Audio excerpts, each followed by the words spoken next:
जो आपली निंदा करतो आपण त्याला लांब करतो, पण ऍक्च्युअली तोच आपल्याला सांगतो की आपण कुठे चुकतोय असं. म्हणजे निगेटिव्ह गोष्टीमध्ये पण पॉझिटिव्हिटी शोधा. इंजिनियर्स जे असतात त्यांचा स्ट्रेंथ म्हणजे मॅथमॅटिक्स असतो. दुसरी गोष्ट जी एक्वायर करण्यासाठी असते ती असते प्रेझेंटेशन, कम्युनिकेशन आणि बिझनेस अॅक्युमन. ह्या 3 गोष्टी शिकण्यासाठी ते MBA करण्याचा विचार करतात. MBA मध्ये शिकत असताना तू काही खूप सारे बिझनेस मॉडेल शिकले असेल, जे शिकवलेलं आहे बिझनेस मॉडेल्स आणि आता ऍक्च्युअली प्रॅक्टिकल मध्ये होतं, ह्याच्यामध्ये काय तफावत आहेत का तसंच ऍप्लिकेबल होतं? डिफरन्स तर खूप आहे. थेओरिटिकल अभ्यास, प्रॅक्टिकल ऍप्लिकेशन आहे. यामध्ये सगळ्यात मोठा डिफरन्स आहे कॉमन सेन्स आणि जजमेंटचा. रिकॉग्नाइज युनिव्हर्सिटी जसं IIM सांगितलंस किंवा अजून, तर ह्याच्यासाठी खूप सारा फंड लागतो. Finances can be manage. Almost काही मुलांना 100% स्कॉलरशिप मिळून जाते. MBA केल्यानंतरला त्यांनी जॉबमध्ये उतरावं का स्वतःचा बिझनेस चालू करावा? तुमची इच्छा असेल तर you should always give it a try. जेव्हा तुम्ही स्वतःचा बिझनेस करता सुरू, एक प्रॉडक्ट मार्केट फिट आयडेंटिफाय करावं लागतं. कोणतं प्रॉडक्ट बनवीन तर कस्टमर त्याला विकत घेतील. ऑलरेडी मार्केटमध्ये खूप लोक आहेत. इन्व्हेस्टर का म्हणून तुमच्यामध्ये इन्व्हेस्ट करेल? थेरोटिकल नॉलेज घेऊन आपण एखादा बिझनेस स्टार्ट करायचा प्रयत्न केला तर फेल होण्याचे चान्सेस खूप आहेत. तुम्हारी और मेरी तालीम में बस छोटा सा फर्क है.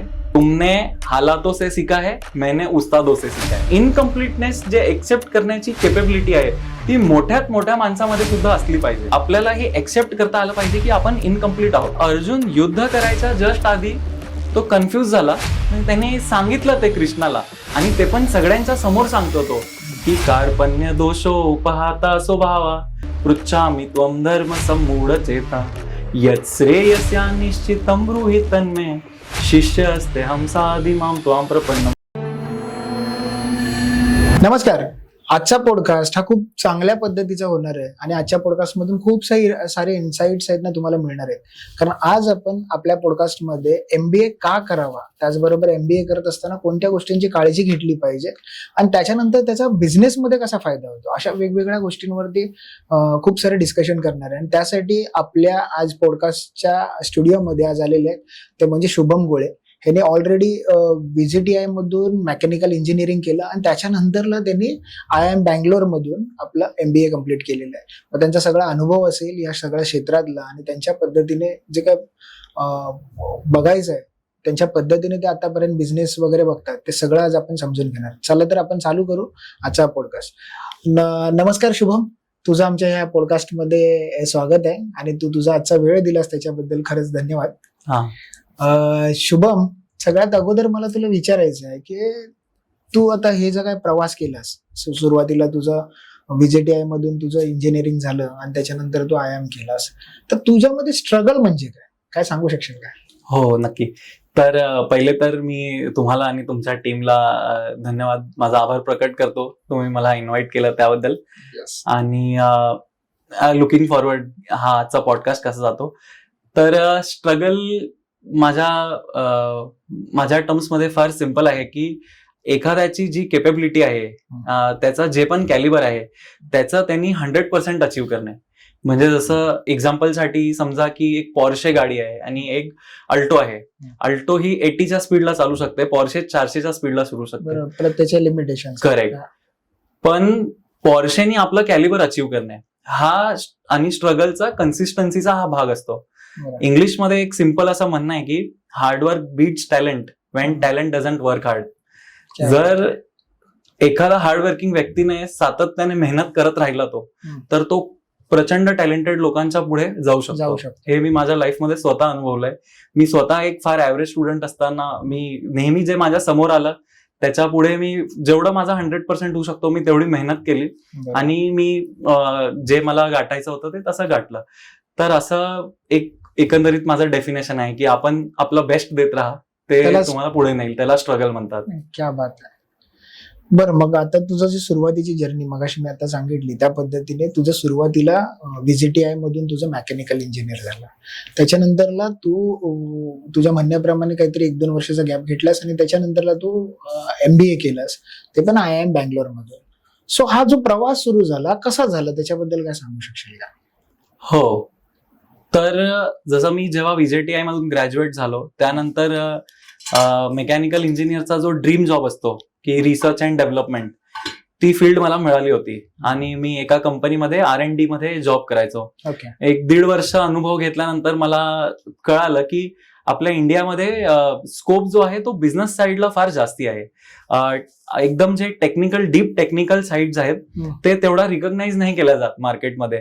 आणि जर तुम्हाला बिझनेस मध्ये एंटर करायचं आहे तर तुम्हाला एक अशी डिग्री पाहिजे जी तुम्हाला लॉन्च पॅड तुम्हाला लॉन्च करू शकते मार्केटमध्ये, आणि ते म्हणजे MBA. आणि ते जेवढ्या मोठ्या कॉलेजमधून आपण करतो त्याचा तेवढा ऍडव्हान्टेज होतो आपल्याला. तर असं सगळं विचार करून मी तो डिसिजन घेतला होता की मी MBA केलं पाहिजे आणि त्याची प्रिपरेशन सुरू केली होती. अशा पद्धतीने तुझा तो MBAचा प्रवास ह्याच्यात तुझ्या IIM मधून सुरू झाला. मग आजचा जो काही युथ आहे प्रत्येकाला असं वाटतं की मला MBA फक्त अशाच मोठ्या युनिव्हर्सिटीतून केलं पाहिजे किंवा IIM मधून करायचे आहे. अशा पद्धतीने ज्यांनी कोणीतरी त्यांचे स्वप्न बाळगलं असेल अशांना काय सल्ला देशील या ठिकाणी? करेक्ट. तर इंडियाचा सगळ्यात एक मोठा जो प्रॉब्लेम आहे आपल्याला माहिती आहे की पॉप्युलेशन. तर आपण एक 140 करोड पॉप्युलेशनचा देश आहोत, राईट. तुम्हाला मार्केटमध्ये सिग्नल द्यावा लागतो. इंडियन मार्केट जो आहे, जॉब मार्केट म्हणा, बिझनेस मार्केट म्हणा, तो सिग्नलनेच चालतो की तुम्ही कोणताही पोझिशन असेल, कोणती मोठी असू दे छोटी असू दे, त्या एका पोझिशनसाठी ऍटलिस्ट 1000 ऍप्लिकेशन येतात. तर तिथून तुम्हाला जर फिल्टर होऊन वरती यायचं आहे तर पर्सनली तुम्ही कितीही कॅरिस्मॅटिक असाल पण तो व्यक्ती तुमच्यापर्यंत इन पर्सन खूप नंतर पोहोचतो. पहिले तुमचा CV त्याच्याकडे पोहोचतो आणि CV ला डिफाईन करतात मोठे मोठे कॉलेजेस, डिग्रीज आणि कॉलेज. करेक्ट. तर जर जे पण युथ आहेत, सपोज त्यांना MBA करण्यात इंटरेस्टेड आहे, तर माझं असं सजेशन राहील की त्यांनी त्यांचा बेस्ट करावं. जेवढ्या मोठ्या कॉलेजमधून करू शकतील तेवढं त्यांना फायद्याचं राहील ते लॉंग टर्म करिअरमध्ये. कारण मग त्यांना मार्केटमध्ये तसं रिकॉग्निशन मिळतं, खूप इझिली त्यांना पुढे जाण्याची संधी मिळते आणि एक तसं पूर्ण ऍडव्हान्टेज राहतं त्या इकोसिस्टमचं. मग बरेच जण असे करतात की काही अनरिकॉग्नाइज युनिव्हर्सिटी मधून किंवा पार्ट टाइम मध्ये MBA करतात. मग अशांमध्ये आणि त्या अशा मोठ्या इन्स्टिट्यूट मधून जे काही MBA करतात ह्याच्यातला सगळ्यात मोठा डिफरन्स असं काय म्हणता येईल? काय नॉलेज किंवा वेगळे स्ट्रॅटेजीज, मॉडेल्स वगैरे असं काय? तर मेन जो डिफरन्स आहे म्हणजे मोठ्या युनिव्हर्सिटीजमध्ये आणि नॉर्मल कॉलेजेसमध्ये तो आहे की तुम्हाला जो पिअर ग्रुप मिळतो. बघा, अभ्यास तर बाय अँड लार्ज सिमिलर असतो. सिलेबस पण ते मार्केटिंग, ऑपरेशन, HR आणि फायनान्स हे 4 विषय इकडे पण शिकवले जातात, इकडे पण शिकवले जातात. पण तुम्ही जशा लोकांमध्ये ते प्रॉब्लेम सॉल्व्हिंग करता त्यामुळे तुम्हाला जो नेटवर्क किंवा जो एक्सपोजर मिळतो, ती जी थिंकिंग मिळते आणि तशा लोकांचा एक तुम्हाला त्यांचं साथ मिळते लाईफमध्ये, तो खूप मोठा डिफरन्शिएटिंग फॅक्टर होऊन जातो. आणि त्याच्यामुळे मग तुमची जी कॅपेबिलिटी असते ती खूप एनहान्स होते. म्हणजे तेच की आजूबाजूचं जे वातावरण असतं त्याच्यावरती डिफाईन केलं जातं. म्हणजे बऱ्याच वेळेला असं म्हटलं जातं की जर तुम्ही तुमच्या 5 मित्रांकडे जर एखादी गाडी असेल, 4 व्हीलर असेल, तर तुम्ही जर त्या ग्रुपमध्ये असाल तर तुमच्याकडेही काही दिवसामध्ये गाडी येण्याचे चान्सेस आहेत. अशाच पद्धतीने ते एन्व्हायरमेंट क्रिएट केलेलं असतं. करेक्ट. सो त्या एन्व्हायरमेंटचा म्हणजे तोच एक डिफरन्शिएट फॅक्टर असू शकतो का? तो one of the differentiating factors आहे.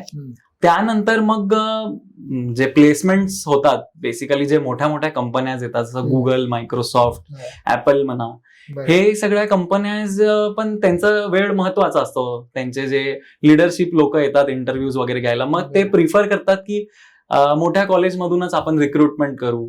तर मग तुम्हाला त्या कंपनीजमध्ये जाण्याची संधी सुद्धा अशा मोठ्या कॉलेजेसमधूनच मिळू शकते. ऑफकोर्स छोट्या कॉलेजेसमध्ये पण मिळू शकते, पण थोडासा वेळ लागेल. म्हणजे तुम्हाला तुमचं पूर्ण पोर्टफोलिओ डेव्हलप करावं लागेल, तुम्हाला तुमचं नाव कमवावं लागेल आणि त्यानंतर मग तुम्हाला एक अपॉर्च्युनिटी मिळू शकते. इथे तुम्हाला डायरेक्ट आउट ऑफ कॉलेज तशा कंपनीजमध्ये म्हणजे तुम्हाला कॅम्पस इंटरव्ह्यू मध्ये सिलेक्शन होऊ शकते. सिलेक्शन वगैरे. येस. बरं, आजच्या युथ मध्ये बऱ्याच वेळेला कन्फ्युजन खूप असतं. सुरुवातीला असं असतं की चला 12वी करायची आहे, मग आर्ट्स मधून, सायन्स मधून किंवा कॉमर्स मधून करायची. त्याच्यानंतरला मग परत वेगवेगळे म्हणजे इंजिनिअरिंग असेल, मेडिकल असेल किंवा अजून कुठलं तरी क्षेत्र असेल. हे जे काय सगळे वेगवेगळे कन्फ्युजन्स असतात आणि ह्यामध्ये एखाद्या माणसाचा माइंड आहे ना त्या पद्धतीने डायव्हर्ट होत असतो आणि त्याला कंट्रोल करता येत नाही. मग अशावरती तुम्ही ज्यावेळी एखादा आता जो तुझ्या प्रवासामध्ये तू असं कसं ठरवलंस की त्याच गोष्टी मला करायच्या किंवा हे जे माइंड कंट्रोल करायचं जे काम आहे ते कशा पद्धतीने केलं असतं? करेक्ट. तर आपण जेव्हा लाईफमध्ये एक एक स्टेप पुढे जातो तेव्हा आपल्याकडे मल्टिपल ऑप्शन्स येत राहतात आणि त्या ऑप्शन्स मध्ये आपल्याला डिसिजन मेकिंग करावी लागते की मी आपला कोणता पाथ निवडला तर माझ्यासाठी तो बेटर राहील. तर त्यामध्ये एक तुम्ही जे सांगितलं की स्थिर बुद्धी असणं फार महत्वाचं आहे. बरोबर. तर जसं तुम्ही डिसिजन घेताना मी एक दोन गोष्टी सांगतो की काय तुम्ही लक्ष दिलं पाहिजे. एक तर की तुमची स्किल कोणत्या ह्याच्यामध्ये बेस्ट आहे. त्याच्यानंतर तुमची आवड कशामध्ये आहे. स्किल आणि आवडमध्ये फरक असतो. बरोबर. ठीक आहे. त्याच्यानंतर मार्केटमध्ये कोणत्या गोष्टीची डिमांड आहे. ओके. या तीन गोष्टींच्या इंटरसेक्शनला तुमचं डिसिजन मेकिंग लाय करतं की अशा कोणत्या अपॉर्च्युनिटीज आहे ज्या याच्या इंटरसेक्शन मध्ये लाय करतात की तुम्ही एखाद्या गोष्टीमध्ये खूप स्किलफुल असाल, तुम्हाला आवड थोडी कमी असेल पण त्याची मार्केटमध्ये खूप डिमांड आहे, तर तुम्ही ते केलं पाहिजे. बेसिकली एखादी गोष्ट तुम्हाला खूप आवडत असेल पण त्याचं मार्केट व्हॅल्यू काहीच नाहीये, पण मग तुम्ही पॅशन म्हणून फॉलो करा, करिअर म्हणून नका निवडू असं. आणि राहिलं माइंड कंट्रोलचं, तर त्याच्याबद्दल आपलं इंडियन फिलॉसॉफी खूप डिटेलमध्ये सांगते की माइंड हे नेहमी चंचल असतं. जसं कृष्णा आणि अर्जुन यांचा गीतेचा संवाद आहे. तर अर्जुन कृष्णाला म्हणतात की चंचलम ही मन कृष्ण प्रमाती बलवत दृढम तस्यहम निग्रहम मन्ये वायुरेव सुदुष्करम. म्हणजे हे मन खूप चंचल आहे आणि ह्याला कंट्रोल करणं मला, वायू म्हणजे विंड, एखादा वादळ आलं तर मी त्याला रोखू शकेन पण माझ्या मनाला थांबवता येत नाहीये मला. बरोबर. आणि मग कृष्ण पण त्याला रिकॉग्नाइज करतात. मी कृष्ण असं नाही म्हणत की अरे नाही नाही तू तर काहीही बोलत आहे. कृष्ण म्हणतात असंशय महाबाहो मनोदूर निग्रहम चलम अभ्यासेन तू कौंतेय वैराग्येन च गृह्यति. ते म्हणतात की असंशय महाभाव, अनडाउटेडली तू बरोबर बोलतोय की मनाला कंट्रोल करणं फार डिफिकल्ट आहे, पण ते दोन गोष्टींनी होऊ शकतं. एक म्हणजे अभ्यास, म्हणजे तुम्हाला सातत्याने प्रॅक्टिस केली पाहिजे आणि त्याच्याबद्दल. आणि वैराग्य म्हणजे तुम्हाला जे अनवॉन्टेड गोष्टी आहेत त्यांच्यापासून लांब राहावं लागेल, त्याला माइंडला तुम्हाला दूर करावं लागेल. म्हणजे तुम्ही जर अनवॉन्टेड गोष्टी एलिमिनेट करत राहिलात तर जे पाहिजे ते आपल्या आप येऊन अचीव करता.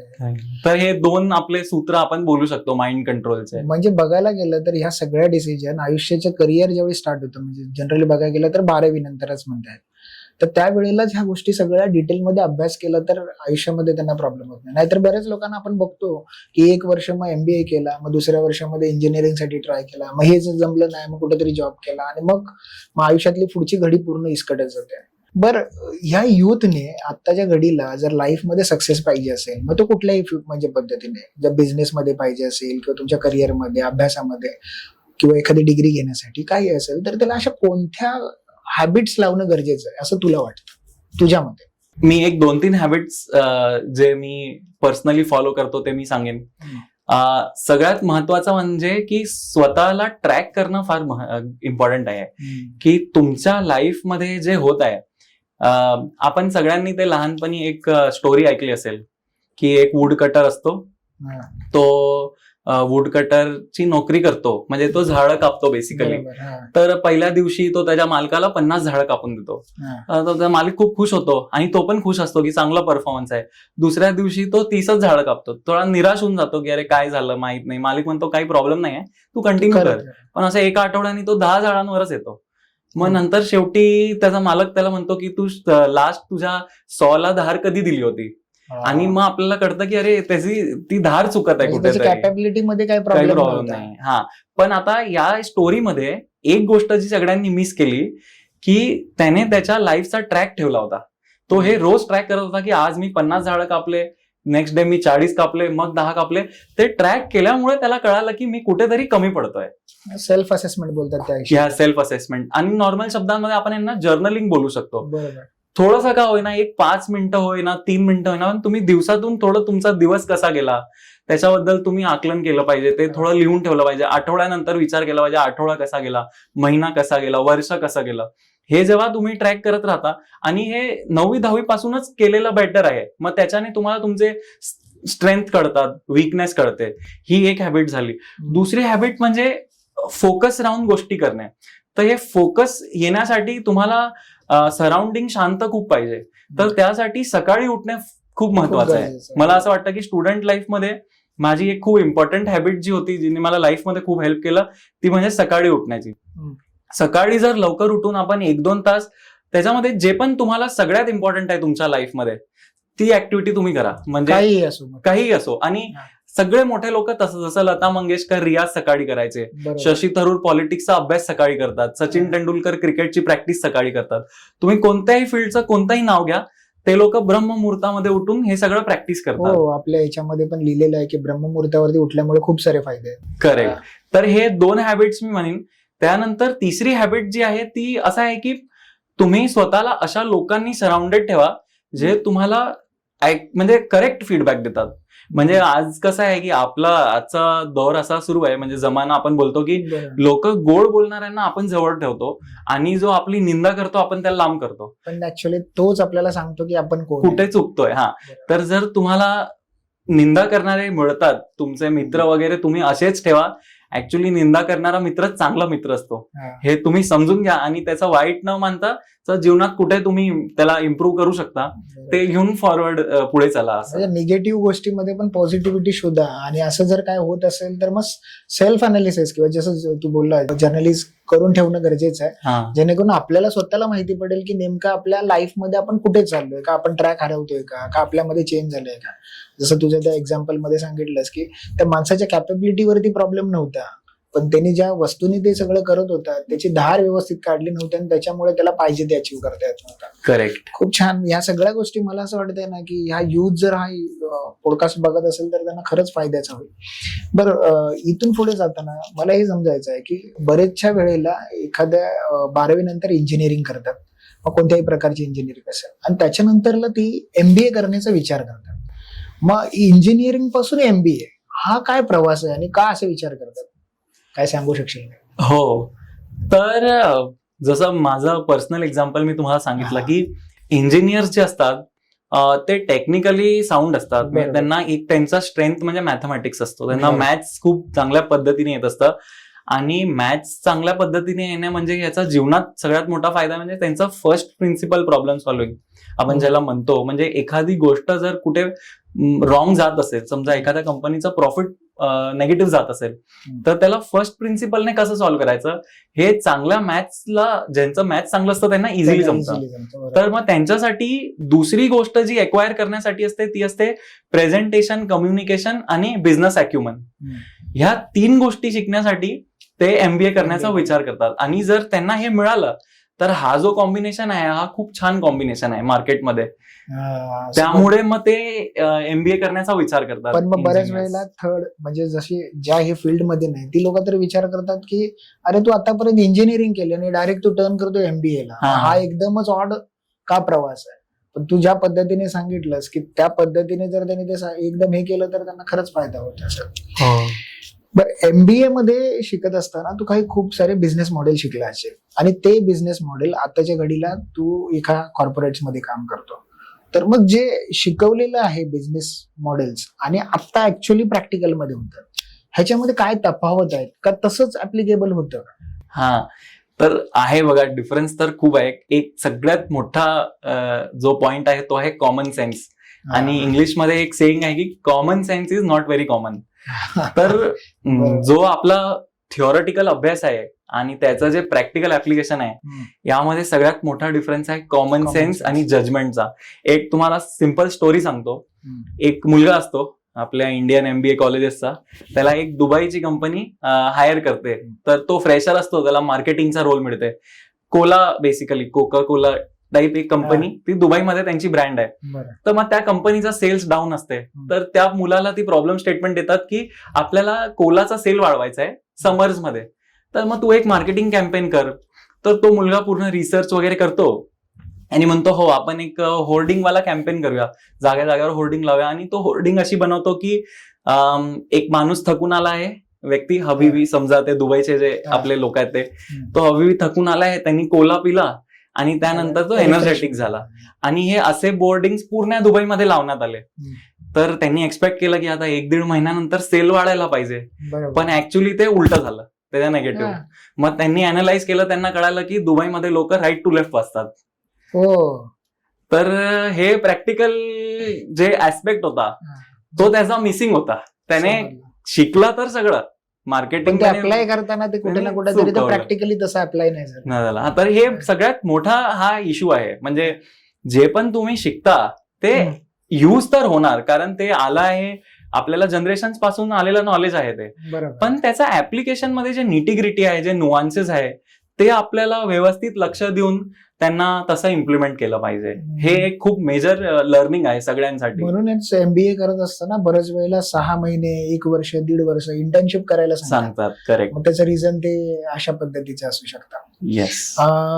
बऱ्याच वेळेला असं पण होतं की ज्यावेळी आपण म्हणजे तू आता मगाशी सांगितलंस, पण त्याच पद्धतीने रिकॉग्नाइज युनिव्हर्सिटी जसं IIM सांगितलंस किंवा अजून, तर ह्याच्यासाठी खूप सारा फंड लागतो. बरोबर आहे. बरोबर आहे. आणि बऱ्याच वेळेला असं होतं की एखाद्याची कॅपॅसिटी नसते किंवा काय, पण त्याला ते करायची इच्छा असते. तर मग त्याच्यासाठी काय काय सोर्सेस अवेलेबल आहेत का, करू शकतात का, त्याला स्किप करणं गरजेचं आहे? त्यावेळेला त्या पद्धतीने तूही त्याच ह्याच्यातून आला असेल, तर अशा वेळेला काय सांगू शकशील का तशा लोकांना? हो, म्हणजे आपला एक जो सगळ्यात मोठा ऍडव्हान्टेज आहे, आपण इंडियामध्ये राहतो, त्याचा हा आहे की जसं जसं तुम्ही खूप चांगल्या कॉलेजेस मधून अभ्यास करायला लागता, तुम्हाला ऍक्च्युली त्याचा खर्च त्यावेळेला खूप कमी असतो. म्हणजे जरीही बाहेर आपल्याला माहिती असेल की MBA IIM मधून केलं तर एक 25 ते 30 लाख रुपये फी आहे, पण ते कॉलेजेस तुम्हाला विदाउट कोलॅटरल तो लोन द्यायला तयार असतात. आणि ते तुम्हाला अभ्यास करताना चार्ज सुद्धा नाही करत, इंटरेस्ट लागू नाही होत. तुमचे डिग्री झाल्यावर, तुमची नोकरी मिळाल्यावर मग ते तुम्हाला ते इंटरेस्ट सुरू करतात. ते पण 6.5% त्या एकदम मिनिमम, म्हणजे याच्यापेक्षा कमी रेट ऑफ इंटरेस्टवर लोन सुद्धा मिळत नाही. तर तुम्हाला फायनान्शियली ही खूप प्रॉब्लेम नाही ना, अनलेस तुम्ही only earning member in the family असले.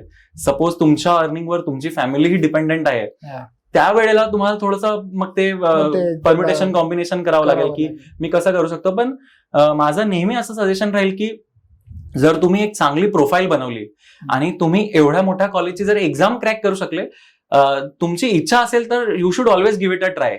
आणि फायनान्सेस कॅन बी मॅनेज्ड, ते कधी तुम्हाला प्रॉब्लेम नाही येणार. बऱ्याच वेळेला आपण असं म्हणतो, बऱ्याच वेळेला ज्या वेळेला एखादा MBA किंवा काही लोक स्किप करतात, भविष्यात सांगतात की मला फायनान्समुळे असं झालं तसं झालं, पण फायनान्स हा मेन फॅक्टर नाहीये. जर बघायला गेलं, आज बँका म्हणा, गव्हर्नमेंटने काही गोष्टी एज्युकेशनसाठी केलेल्या, त्याच्यातून तो ते सॉर्ट आउट करू शकतो. लोन मिळू शकते, स्कॉलरशिप मिळू शकते, सगळ्या प्रकारे. आणि इनफॅक्ट MBA तर फार लांब, VJTI मध्ये इंजिनिअरिंग करत असताना सुद्धा ऑलमोस्ट काही मुलांना 100% स्कॉलरशिप मिळून जाते.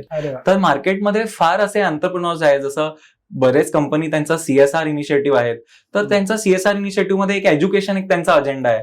तर ते खूप टॅलेंटेड मुलांना शोधत असतात ज्यांना ते स्कॉलरशिप देऊ शकतात. तर तो इश्यू आता म्हणजे खूप कमी राहिलाय. आपल्याला फक्त आहे की आपण मेहनत करून जिद्दीने आपण पुढे आलो पाहिजे, बस. समजलं. म्हणजे तुमची विलिंगनेस असेल त्या पर्टिक्युलर गोष्टीसाठी, तर तुम्ही सगळं काय अचीव्ह करू शकता. बरं, शुभम, ज्यावेळी एखादा व्यक्ती MBA करतो आणि MBA झाल्यानंतर कॅम्पस इंटरव्ह्यू मध्ये त्याला जॉब लागतात किंवा काय, बरोबर आहे, पण मग अशा वेळेला MBA केल्यानंतरला त्यांनी जॉबमध्ये उतरावं का स्वतःचा बिझनेस चालू करावा? कारण बऱ्याच वेळेला आपण बघतो की काही आज जे काही फाउंडर्स आहेत किंवा मोठ्या कंपनीचे CEO आहेत, त्यांनी सुरुवातीला काही कंपन्यांमध्ये काम केलेलं सुद्धा आहे, एक्सपिरियन्स घेतलेला आहे. मग अशावरती तुझ्या पर्स्पेक्टिव्ह तू काय बघतोस की अशा वेळेला त्यांनी जॉब करावा का डायरेक्ट आपल्या बिझनेसमध्ये हात घालावा? तर मी माझं पर्सनल ओपिनियन सांगतो. युजली काय असते की एक बिझनेस जर तुम्हाला सक्सेसफुल करायचा असेल, तर तुम्हाला सगळ्यात पहिले मार्केटमध्ये एक प्रॉडक्ट मार्केट फिट आयडेंटिफाय करावा लागतो की मी कोणतं प्रॉडक्ट बनवीन तर कस्टमर त्याला विकत घेतील. आणि असं असणार नाही की तो प्रॉडक्ट बनवणारे तुम्ही ओनली पर्सन असाल, कारण ऑलरेडी मार्केटमध्ये खूप लोक आहेत जे तो प्रॉडक्ट बनवत आहेत, तर मग लोक तुमच्याकडून का घेतील, तो एक ऍस्पेक्ट आहे. दुसरा आहे की तुम्हाला फंडिंग लागेल, तर इन्व्हेस्टरचा पैसा लागेल, तर इन्व्हेस्टर का म्हणून तुमच्यामध्ये इन्व्हेस्ट करेल ते तुम्हाला नेहमी विचार करावा लागेल. तिसरं म्हणजे तुम्हाला जेव्हा तुम्ही स्वतःचा बिझनेस करता सुरू, तर सगळे ऍस्पेक्ट बिझनेसचे तुम्हालाच हँडल करायचे आहे. म्हणजे जरी पूर्णपणे नाही तरी बरंच एक थोडं नॉलेज पाहिजे की मार्केटिंग कशी करावी, फायनान्सेस कसे मॅनेज करावे, ऑपरेशन्स कसं मॅनेज करावं, लोकांना कसं मॅनेज करावं. आता हे सगळं जे एवढं मोठं आपलं नॉलेज आहे, हे युजली कॉलेजमधून बाहेर पडता आपल्याला नाही मिळत. आणि जसं समजा आपण एक कंपनीमध्ये जॉब करतो, तर आपण हे सगळं ऑब्झर्व करतो की एक कंपनी हे सगळं कसं करते, कंपनीचा मार्केटिंग हेड कसं काम करतो, त्याच्याकडे कोणता स्किल सेट आहे, आणि तुम्ही त्या लोकांबरोबर काम करत असताना तुम्ही स्वतःची एक क्रेडिबिलिटी एस्टॅब्लिश करता, तुम्ही ऍज अ ब्रँड एस्टॅब्लिश होत असता.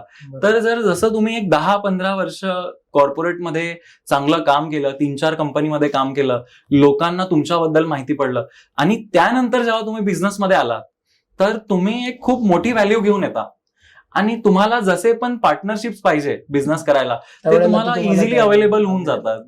म्हणजे फक्त थेरोटिकल नॉलेज घेऊन आपण एखादा बिझनेस स्टार्ट करायचा प्रयत्न केला तर फेल होण्याचे चान्सेस खूप आहेत. पण त्याचबरोबर आपण जर प्रॅक्टिकल एक्सपिरियन्स घेतला, कॉर्पोरेट्समध्ये कामं केली, वेगवेगळ्या लोकांना आयडेंटिफाय केलं, त्याच्यातून बरेच वेळेला जॉईंट व्हेंचरसाठी किंवा मोठ्या फायनान्ससाठी तुम्हाला उपयोग होऊ शकतो. अशा बरेचसे म्हणजे तुझ्यामध्ये एक्सपिरियन्स घेतल्यानंतरला खूप चांगल्या गोष्टी होऊ शकतात. हा, म्हणजे बघा, असं नाही आहे की कोणी डायरेक्ट बिझनेस सुरू केला तर सक्सेसफुल होणारच नाही, होतात, पण त्याचे तसे लोक कमी आहे. जसं की एक हिंदीमध्ये शायरी आहे की तुम्हारी और मेरी तालीम में बस छोटा सा फर्क है, तुमने हालातों से सीखा है, मैंने उस्तादों से सीखा है. तर हालातों से सीखने वाले सक्सेसफुल लोक फार कमी असतात. बरोबर. म्हणजे 100 पैकी 1-2 त्यांच्या स्टोरीज व्हायरल होतात, पण जे 98-99 फेल झालेत त्यांच्याबद्दल आपल्याला कधी माहितीच पडणार नाही. दुसरे आहे जे उस्तादों से सीखने वाले, म्हणजे जे IIM IIT ग्रॅज्युएट्स आहेत, त्यांचे सक्सेसफुल होण्याचे चान्सेस खूप जास्त आहे. ऍटलिस्ट एक 70-80% लोक आहेत जे खूप डिसेंट करतात त्यांच्या करिअरमध्ये. खूप कमी लोक आहेत जे फेल होतात. तर तुम्ही कोणत्या प्रोबॅबिलिटीमध्ये लाय करायचं आहे तुम्हाला, तुम्ही तसं डिसाईड करा. मग हे सगळं बघत असताना एखादा सक्सेसफुल बिझनेस एंटरप्रेन्युअर बनतो, अशा वेळेला काय सायकोलॉजी त्याची असली पाहिजे? तर त्याची सायकोलॉजी सक्सेसफुल एंटरप्रेन्युअरची 2-3 गोष्टी आहे. म्हणजे त्याला मी ह्याचा आन्सर तुम्हाला एक गीतेतून सांगू शकतो की सेल्फ लिडरशिप, करेक्ट, की सेल्फ लिडरशिप जी आहे ना, तो खूप मोठा ऍस्पेक्ट आहे लाईफमध्ये. म्हणजे बघा, एखादी कंपनी जर 10 पटीने ग्रो करायची झाली तर पहिले त्या व्यक्तीला 10 पटीने ग्रो व्हावं लागेल. बरोबर. जर तो स्वतःच ग्रो नाही झाला तर कंपनी कशी ग्रो करेल? तर यासाठी आपल्याला गीतेतून काही 3-4 लेसन्स मिळतात. सो की सगळ्यात पहिले आपल्याला हे एक्सेप्ट करता आलं पाहिजे की आपण इनकम्प्लीट आहोत. म्हणजे आपण कधीच पूर्ण नॉलेजेबल वगैरे नाही बनू शकत. तर याचं सगळ्यात बेस्ट उदाहरण अर्जुन स्वतः आहे. म्हणजे आजच्या काळामध्ये आपल्याला अर्जुनला इमॅजिन करणं थोडं कठीण होतंय समजा, कारण आपल्याला माहित नाही ते काय होतं एक्झॅक्टली. पण ते बेस्ट आर्चर होते पूर्ण विश्वातले त्या टायमाला. तर आपण इमॅजिन करू शकतो की आजच्या टायमाला विराट कोहली बेस्ट क्रिकेटर आहे पूर्ण वर्ल्डचा, तसं अर्जुन आहे. तर अर्जुन युद्ध करायच्या जस्ट आधी तो कन्फ्युज झाला. त्याने सांगितलं ते कृष्णाला, आणि ते पण सगळ्यांच्या समोर सांगतो तो की कार्पण्य दोषो उपहाता स्वभावा पृच्छामि त्वं धर्म सम्मूढ चेता यत् श्रेयस्या निश्चितं ब्रूहि तन्मे शिष्य असते हमसाधि मां त्वां प्रपन्नम. की हे जे कार्पण्य म्हणजे गरिबी, ही जी दरिद्रता आहे ना, बुद्धीची दरिद्रताने मला हिट केलाय. तर मला समजत नाही की माझ्यासाठी काय बरोबर आहे. तुम्ही मला सांगा, शिष्यच ते हम, मी तुमचा शिष्य म्हणतो आणि तुम्ही मला गाईड करा की मी काय केलं पाहिजे. तर एक इनकम्प्लीटनेस जे एक्सेप्ट करण्याची केपेबिलिटी आहे ती मोठ्यात मोठ्या माणसामध्ये सुद्धा असली पाहिजे. ती एक सगळ्यात मोठी क्वालिटी आहे. दुसरी क्वालिटी म्हणजे स्थितप्रज्ञा. म्हणजे की आपलं समजा खूप सक्सेस मिळते तेव्हा ती सक्सेस आपल्या डोक्यात नाही गेली पाहिजे, आणि जेव्हा आपण फेल होतो तर ते आपल्या हृदयाला नाही लागलं पाहिजे. तर गीतेमध्ये ते असं म्हटलं जाते की दुःखेषु अनुद्विग्न म्हणा सुखेषु विगत स्पृहा वीट राग भय क्रोध स्थितम धीर मुनी उच्यते. असा व्यक्ती जो सुखादुःखात आणि सक्सेस आणि फेल्युअर मध्ये एकसारखा राहतो त्याला आपण स्थिर बुद्धीचा व्यक्ती म्हणू शकतो. तर तुम्हाला जर बिझनेसमध्ये सक्सेसफुल व्हायचंय किंवा इन जनरल करिअरमध्ये पण सक्सेसफुल व्हायचंय तर तुम्हाला हे एक्सेप्ट करता आलं पाहिजे की तुम्हाला स्थिर राहावं लागेल. त्यानंतर थर्ड पॉइंट जो आहे जी गीता सांगते की एवढं सगळं केल्यानंतर तुम्हाला कोणाचं म्हणजे कोणी फोर्सफुली काही डिसिजन देत आहे तर तुम्हाला ते एक्सेप्ट करण्याची गरज नाही आहे. जसं की अर्जुन आहे, त्याला पूर्ण गीता सांगितली, कृष्णाने 18 अध्याय सांगितले. 18 अध्यायाच्या शेवटी कृष्ण म्हणतात त्यांना की व्रिंश येतद अशेषेन, आणि म्हणजे हे जे मी सगळं सांगितलं याला अॅनलाइज कर, विचार विमर्श कर याच्यावर, आणि यथा इच्छसी तथा करू. तुला जसं वाटतं तसं तू कर, मी सांगितलं म्हणून करू नको. तर तू तुझे डिसिजन स्वतः घे, तू तुझे चॉईसेस स्वतः घे. तर हे जर अशा प्रकारे आपण सायकोलॉजी डेव्हलप केली स्वतःची, तर एक आपण चांगला सेल्फ, म्हणजे पहिले आपल्याला सेल्फ लीडर बनायचं आहे आणि मग आपल्याला कंपनी लीड करू शकतो आपण. खूप चांगली गोष्ट सांगितलीस तू या ठिकाणी. जर अशा पद्धतीने बघायला गेलं तर आपल्याला स्वतःला बऱ्याचशा गोष्टीने वेगवेगळ्या पद्धतीने स्वतःला पहिला तयार करायचं आहे. जोपर्यंत स्वतः तयार होणार नाही तोपर्यंत तुझी कंपनी त्या लेवलने तयार होणार नाही. बरं, तू आता हे सगळं सांगत असताना ज्यावेळी अर्जुन होता आणि अर्जुनला काही ना काहीतरी सांगण्यासाठी किंवा एक मार्गदर्शन दाखवण्यासाठी कृष्ण होता, तर तुला असं वाटतंय का की प्रत्येकाच्या रोलमध्ये, प्रत्येकाच्या आयुष्यामध्ये एक त्याचा कोणतरी रोल मॉडेल असावा, गॉडफादर असावा किंवा कोणतरी एक चांगला गुरु असावा? हे कितपर्यंत मॅटर करतं या सगळ्यांमध्ये? हे खूप मॅटर करते. म्हणजे तुम्ही आपले जे पण इंडिक लिटरेचर्स आहे हे जर आपण पाहिले, बेसिकली आपला इतिहास, रामायण, महाभारत, आणि ह्यातून सगळ्यात महत्वाचं शिकण्यासारखं हेच आहे. जसं की महाभारतामध्ये एक प्रसंग आहे की यक्ष जो आहे तो युधिष्ठिरला प्रश्न विचारत असतो की माझ्या प्रश्नाचे उत्तर दे. तर तो एक मोठा प्रसंग आहे. त्याच्यामध्ये एक खूप इम्पॉर्टंट प्रश्न तो विचारतो की राजा केनच बुद्धिमान, म्हणजे राजा व्यक्ती बुद्धिमान कसा बनतो. तर आपण विचार करू शकतो की युधिष्ठिर काय उत्तर देतील, किंवा मेहनत केल्याने, अभ्यास केल्याने बुद्धिमान बनू असेल. पण युधिष्ठिरचं उत्तर खूप सरप्राइझिंग आहे. युधिष्ठिर म्हणतात की बुद्धिमान वृद्ध सेवया, म्हणजे तुम्ही सिनियर्सची असोसिएशन घेतली त्याने तुम्ही खरं बुद्धिमान बनता. आणि याचं प्रॅक्टिकल उदाहरण आपल्याला रामायणात पाहायला मिळतं. जेव्हा रामायणमध्ये विभीषण जो रावणाचा भाऊ आहे तो रामाच्या आर्मीमध्ये जॉईन व्हायला येतो, ठीक आहे.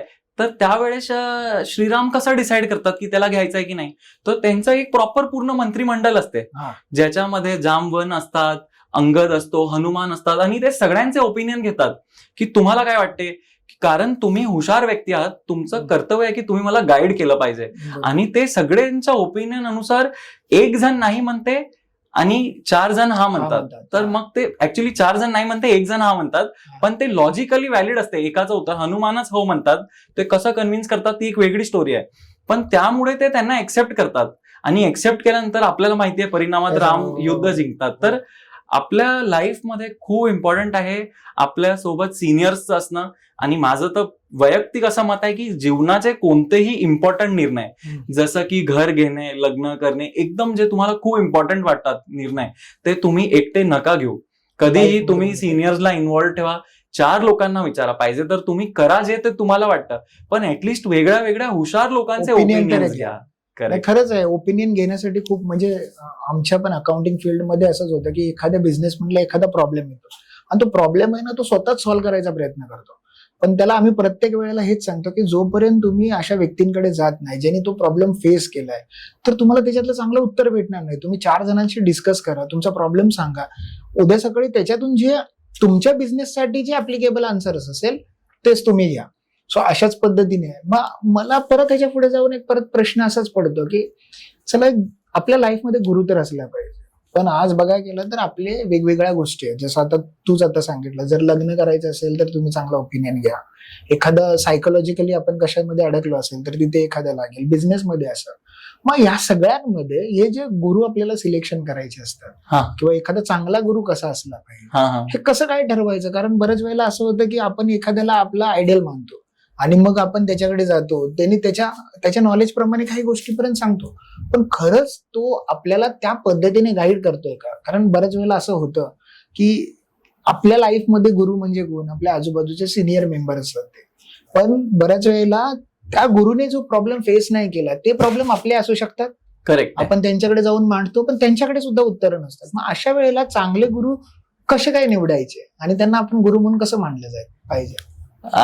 करेक्ट आहे. तर हे तर खूप डिफिकल्ट टू आन्सर क्वेश्चन आहे, पण मी माझा ओपिनियन सांगू शकतो की युजली आपल्याला असं गुरु सिलेक्ट करताना आपण हे 2-3 गोष्टी पाहिल्या पाहिजे की एकतर त्यांचं जे नॉलेज ते शेअर करतायत ते युजली कोणत्या तरी प्रिन्सिपल्सवर आधारित असलं पाहिजे. कारण कसं आहे की वेळ चेंज होतो, सर्कमस्टान्सेस चेंज होतात, त्यामुळे ऍप्लिकेशन चेंज होतो गोष्टींचा, पण प्रिन्सिपल्स जे आहेत ते सेम राहतात. तर जर कोणी त्यांचे नवीन प्रिन्सिपल्सच बनवत असेल तर मग याचा अर्थ आहे की ब्लफ करत आहे. तर ऍटलिस्ट प्रिन्सिपल तो कुठे प्रिन्सिपली सेटल्ड आहे ते आपल्याला पाहणं फार महत्वाचं आहे. सेकंड आहे की त्यांच्या लाईफमध्ये ते जे करतायत आणि ते जे बोलतायत याच्यामध्ये सिंक आहे की नाही हे पाहणं फार इम्पॉर्टंट आहे. की जेन्युइननेस हा एक खूप महत्वाचा क्रायटेरिया आहे गुरु सिलेक्ट करताना. त्यामध्ये थोडे फ्लॉ असते तर चालतील, पण त्याने ते लपवले नाही पाहिजे आणि त्याने सांगितले पाहिजे. आणि असं नाही की तो सांगतोय खूप मोठ्या मोठ्या गोष्टी पण पर्सनल लाईफ मध्ये खूप खराब आहे त्याचं वागणूक वगैरे, तर आपण तशा व्यक्तीला गुरु नाही करू शकता. हे 2 गोष्टी मी एकदम माझा फर्स्ट क्रायटेरिया मध्ये आहे. तिसरं म्हणजे त्यांच्या बोलण्यातून आपल्याला इन्स्पिरेशन मिळालं पाहिजे. तर हे असे 3 गोष्टी आपण पाहून म्हणजे मी तरी ऍटलिस्ट अशा व्यक्तीला गुरु सिलेक्ट करेन. बऱ्याच वेळेला ज्यावेळी बिझनेसमध्ये नवीन उतरतात, MBA झालं, एक्सपिरियन्स घेतला आणि मग बिझनेसमध्ये आता मला काहीतरी नवीन करायचं आहे. मग अशा वेळेला काय सायकोलॉजी असते ते तुझं ऑलरेडी त्याच्यावर सांगितलंस की अशा पद्धतीने जर त्याने प्रिपरेशन केलं, स्वतःला एनहान्समेंट केला. पण ह्याच्या व्यतिरिक्त बराचसा म्हणजे एक्सपिरियन्स तर घेतलाय, पण ह्याच्या व्यतिरिक्त अशी म्हणजे बघायला गेलं तर बऱ्याचशा गोष्टी आहेत, स्ट्रॅटेजी आहेत, मॉडेल्स आहेत. हे इम्प्लिमेंट करत असताना खूप साऱ्या गोष्टी आपल्याला लागतात, जसं की फंड लागतो, मानसिक सपोर्ट लागतो, घरच्यांचा सपोर्ट लागतो. मग या सगळ्यांवरती त्या व्यक्तीने त्यावेळेला डिसिजन घेताना कशा पद्धतीने घेतलं पाहिजे. म्हणजे मला हे सांगायचं आहे की बऱ्याच वेळेला असं वाटतं की मला करायचं, पण मला करत असताना 5 वर्ष 10 वर्ष झाल्यानंतर मला असं वाटतं मला बिझनेसमध्ये उतरायचं आहे, मला हे करायचंय ते करायचंय. आणि मग अशा वेळेला कुणाला सपोर्ट भेटत नाही. कारण बऱ्याच वेळेला असं पण होतं की 10 वर्ष एखाद्या फील्डमध्ये काम केल्यानंतरला त्याच्या सगळ्या जबाबदाऱ्या फिक्स झालेल्या असतात. त्याचे EMI असतील, घर असतील, सगळं असतं. त्याला एक त्याचा टायमिंग एक ठरलेला आहे, 10 ते 4चा टायमिंग, 6चा टायमिंग ठरलेला आहे. ह्याच्यावरती त्याला त्याच्यावर मात करून परत बिझनेसमध्ये उतरायचं. अशा वेळेला कसं करेल तो, काय करेल, काय सांगता येईल का, बोलता येईल का ह्याच्यावर? म्हणजे मी तर ऍक्च्युली खूप लहान आहे याचं उत्तर द्यायला, पण मी जसं बघितलंय त्या हिशोबाने मी सांगू शकतो की एका पॉइंट नंतर काय होतं स्टेज म्हणजे लाईफमध्ये अशी स्टेज येऊन जाते की त्यावेळेस तुम्ही ऍटलिस्ट काही ना होय तरी फायनान्शियली सिक्युअर होऊन जातात. म्हणजे असं आहे की तुमचं समजा आता तुम्ही एक चांगल्या कॉलेजमधून, ब्रँडेड कॉलेजमधून MBA असाल आणि तुम्ही एक चांगल्या पोझिशनला काम करत असाल, तिथून बाहेर निघाल्यावर तर 10-15 वर्ष काम केल्यानंतर तुमची तेवढी सेव्हिंग्ज होऊन जाते की तुम्ही एक 5-6 वर्ष विदाऊट काही करता तुम्ही सपोर्ट करू शकाल फॅमिलीला. तर तो फायनान्शियल रिस्क जो आहे तो कव्हर होऊन जातो. आता दुसरा ऍस्पेक्ट आहे इमोशनल सपोर्टचा. तर तो जो आहे तो थोडासा खूप डिफिकल्ट एक टास्क आहे, कारण की त्यानंतर तुम्हाला एक सवय झालेली असते की तुम्ही एक रेप्युटेड व्यक्ती असता ऑर्गनायझेशनमध्ये, तुमच्या सोशल सर्कल्समध्ये. तर ते तुमचा स्वतःची टेस्ट आहे ती की तुम्ही का ते तेवढी सगळी पोझिशन सोडून 0 पासून परत स्टार्ट करायला रेडी आहात का. आणि तुमची जर फॅमिली त्यांचे ओपिनियन्स मॅच नाही करत आहे तर तुम्ही कसं तुमच्या फॅमिलीला कन्व्हिन्स करू शकाल की मी ऍज अ व्यक्ती जो आहे ते मला डिफाईन करते, माझ्या पोझिशन्स मला डिफाईन नाही करत. तर हे जर तुम्ही समजवू शकाल तुमच्या फॅमिलीला तर आय थिंक मग ते सुद्धा सपोर्ट करतील की भाई व्यक्ती तर हुशार आहे, तर तो जे पण करणार ते चांगलंच करेल, मे बी थोडा टाइम लागेल रिझल्ट यायला. बरोबर. तर असं राहील. ह्यालाच पुढे मी कंटिन्यू करतो की एखाद्याला डिसिजन घ्यायचा असेल, डिसिजन मेकिंग मध्ये म्हणजे बऱ्याच वेळेला आपल्याकडे खूप सारे ऑप्शन्स असतात, बरोबर आहे. डिसिजन मेकिंग जसं आता तू सांगितलंस मगाशी की ज्यावेळी कृष्णाने अर्जुनाला सगळं सांगितलं, 18 अध्याय सांगितले आणि नंतर त्याला ठरवलं, त्याला सांगितलं की तुला ह्याच्यातल्या काही ज्या गोष्टी वाटतील त्या तू कर. मग एखाद्या वेळेला हे डिसिजन मेकिंग जे आहे हे किती इम्पॉर्टंट आहे, कारण जर तो डिसिजन एका वेळेत जर आपण घेतला नाही, बरोबर आहे, किंवा त्याला डिले केला तर त्याचे काय काय इम्पॅक्ट होऊ शकतात, किंवा कसं बघतोस या सगळ्या गोष्टीला? करेक्ट. तर डिसिजन मेकिंग म्हणजे लाईफमध्ये खूप इम्पॉर्टंट पार्ट आहे हा. ह्याच्यामध्ये जसं माझा व्ह्यू असा आहे की कधी पण डिसिजन घेताना सगळ्यात महत्वाचं हे बघायचं की ते जास्ती करून लॉजिकल असलं पाहिजे. म्हणजे काही लोक म्हणतात की तुम्हाला जे आवडतं, तुमच्या हृदयाला, हार्टला जे चांगलं वाटतं तसं, पण maybe I beg to differ की आय प्रिफर लॉजिकल ओपिनियन्स. म्हणजे लॉजिकल आणि इमोशनल मध्ये आय विल चूज लॉजिकल. दुसरं म्हणजे डिसिजन डेटा बॅक घ्यावे. त्याला डेटाचं एकदम इम्पॉर्टंट आहे की त्याच्या मागे सपोर्टिंग डेटा असला पाहिजे. तो बिझनेस डिसिजन असो, तो पर्सनल डिसिजन असो, ते फॅक्ट्सवर घ्यावे आणि डेटावर घ्यावे. काही ना काहीतरी त्याची जुनी काही हिस्ट्री असेल, डेटा असेल, त्याच्यावरती काही ना पाठीमागे जाऊन जरासं लक्ष देऊन, बऱ्याच वेळेला याला बोलतात कनेक्टिंग डॉट्स करणं. तुमच्या आयुष्यामध्ये काही डॉट्स असेल ते कनेक्ट करा आणि मग तुमचा एखादा डिसिजन घ्या. करेक्ट आहे. आणि तिसरा ऍस्पेक्ट डिसिजन मेकिंगचा असा आहे की जसं आपण ते डिस्कस केलं की लोकांना कन्सल्ट करा तुम्ही डिसिजन घेताना. म्हणजे तुम्हाला जे 4 लोक जे पण म्हणत असतील ऍटलिस्ट त्यांचे ओपिनियन घ्या की तुम्ही जर एखादा पॉइंट मिस करत असाल तर तो तुमच्या नजरेत येऊन जाईल.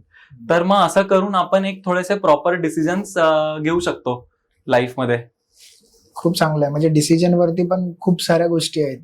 प्रत्येक जण फक्त एकदा डिसिजन घ्यायला चुकतात किंवा वेळेत घेत नाही, त्याच्यामुळे खूप साऱ्या प्रॉब्लेम. आणि ते स्पीड आणि अॅक्युरेसी जे आहे ते एक महत्वपूर्ण पॉइंट आहे ऍक्च्युली, की तुम्ही खूप स्पीडमध्ये गेलात तर तुम्ही रॉंग डिसिजन घेऊ शकता, पण खूप अॅक्युरेट होण्याचा पण प्रयत्न केला तर खूप स्लो होऊ शकतं. तर हा बॅलन्स जो आहे हा प्रॅक्टिकली स्ट्राईक करावा लागतो. म्हणजे ह्याचं नोटबुक आन्सर नाही आहे ऍक्च्युली, टेक्स्टबुक आन्सर नाही आहे. म्हणून मला ह्याच्यामध्ये ना एक रतन टाटांचं एक सुंदर असं एक वाक्य आठवतंय की रतन टाटा म्हणतात, मी पहिला डिसिजन घ्यायच्या अगोदर मी ती गोष्ट करतो, नंतरला ती सत्यात उतरवण्याचा प्रयत्न करतो. म्हणजे मी पहिला डिसिजन घेतो आणि ते डिसिजन कशा पद्धतीने प्रॉपर आहे माझं त्याच्यासाठी मी काम करतो. करेक्ट आहे. म्हणजे कोणताही एंटरप्रेन्योर जो आहे तो पहिले त्याच्या माइंडमध्ये विजन बनवतो. आणि आपण ऐकलं पण आहे की आर्मीचे मेजर जनरल जे असतात ते नेहमी म्हणतात की battles are first won in the mind आणि देन ऑन द फील्ड. तुम्ही युद्ध पहिले मनातच जिंकता आणि नंतर तुम्ही ते युद्धभूमीवर जिंकता. तर एका विजनने जेव्हा तुम्ही डिसाईड करता की हे करायचं आहे, नंतर ते होईलच, ते आपोआप मग बेटर होत राहतं ते. पण माइंडमध्ये क्लॅरिटी असणं खूप इम्पॉर्टंट आहे त्याच्याबद्दल. खूप छान. म्हणजे आज बघायला गेलं तर खूप वेगवेगळ्या टॉपिक वरती आपले डिस्कशन चालू आहे. आता एखादा लहान बिझनेसमॅन आहे, बरोबर आहे, तर तू त्याला असं काय गाईड करू शकशील की त्याचा MBA सारखा बिझनेस माइंडसेट कसा तयार करता येईल? म्हणजे बिझनेस ओनर प्रत्येक जण काय MBA शिकू शकत नाही. बऱ्याचशा लोकांनी बिझनेसेस आपले चालू केलेले आहेत. म्हणजे छोट्याशा गोष्टीवरनं आज ते मोठा करण्याचा प्रयत्न प्रत्येकाला करत आहे. अशा वेळेला त्याचं एक MBAचा माइंडसेट त्याच्यामध्ये कसा असला पाहिजे किंवा MBAचं माइंडसेट असणं गरजेचंच आहे का? जर असेल तर बिझनेसला त्याचे काय फायदे होऊ शकतात?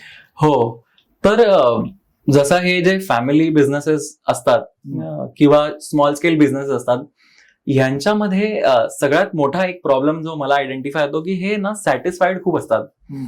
सपोज ते 1 करोड टर्न ओव्हर करत आहे ना, तर त्यांना ते असं असतं की आम्ही 1 करोड करून खुश आहे. तर हा त्यांचा जो एनिमी आहे तो त्यांचा एक लिमिटेड माइंडसेट आहे. सगळ्यात पहिले त्यांना हे समजलं पाहिजे की जर तुम्हाला ग्रो करायचं आहे ना, तर तुम्हाला काहीतरी वेगळं करावं लागेल जे तुम्ही आतापर्यंत केलं नाही. आता त्या वेगळ्यामध्ये असं बनवू शकतं की तुम्हाला कोणाला तरी पार्टनर पण आणावं लागू शकतं. बरोबर. असे खूप सारे केसेस आहे. आता एक मुलाला मी ओळखतो, त्याने एक रेस्टॉरंट सुरू केला होता माटुंगा एरियामध्ये. तर रेस्टॉरंट खूप छान चालला तो आणि एकदम म्हणजे प्रतिसाद भयंकर होता त्याचा, टेस्ट वगैरे एकदम ऍब्सोल्युटली व्हेरी गुड टेस्ट. पण त्याला आता विचार पडला की आता मी याला स्केल कसा करू, कारण रेस्टॉरंट बिझनेस एकदम हेवी कॅपिटल इंटेन्सिव्ह असतो. बरोबर. मग त्याने एका पॉलिटिशियन बरोबर पार्टनरशिप केली आणि पार्टनरशिप सुद्धा अशी केली की त्याला मेजॉरिटी स्टेक्स देऊन दिले त्याने. पण त्यांनी मग लगेच ते 2 वर्षामध्ये 10 रेस्टॉरंट सुरू केले. आता त्या 10 मधून 4 या मुलाकडे आहेत, 6 पॉलिटिशियनकडे जरी असले, पण ग्रो तर झाला ना हा इव्हेंच्युअली. हा स्वतःच्या केपेबिलिटीवर 4 करू शकला असता, खूप टाइम लागला असता, मे बी करू शकला असता. तर हा जो माइंडसेट आहे की 1,000 रुपयामधून 100 रुपयाचा मालिक होण्यापेक्षा 10 लाखातून 1 लाखाचा मालिक होऊन बसा, ते मोठा गेम खेळा.